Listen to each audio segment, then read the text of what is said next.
time we will borrow a circle from our H. 你下礼拜拿我档案好。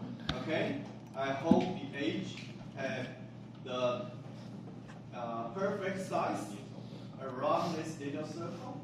Okay, so we come to our H and we select the 5th layer and the 6th layer, and we type Control C.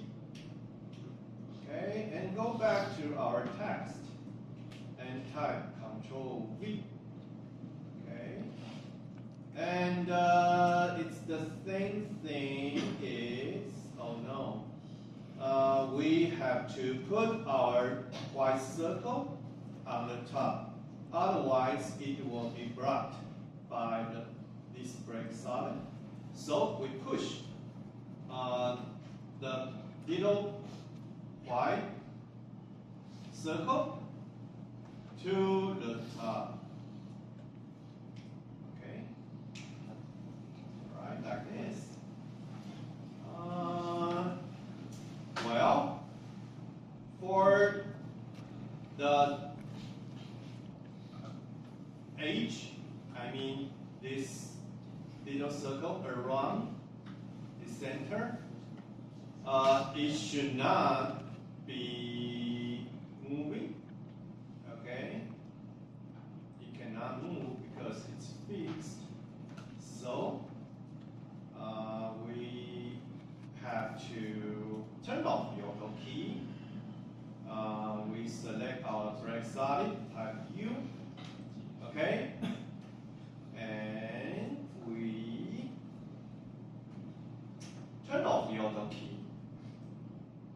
Okay, and we select our white solid and type U, and turn off the auto key too. Okay, and it's like this. Well, I guess it works. Okay. All right. So I will recap for you. First, we go back to our H and select these 2 layers and type Control C and go back to text and type Control V and then push the little circle we just did, the last step, to the top. Okay, and we go to frame 2 to see if the circle got the perfect size. If it did, then okay, we can only turn off the auto key of our mask expansion, both brake solid and white solid, and it will fix. Okay, try this.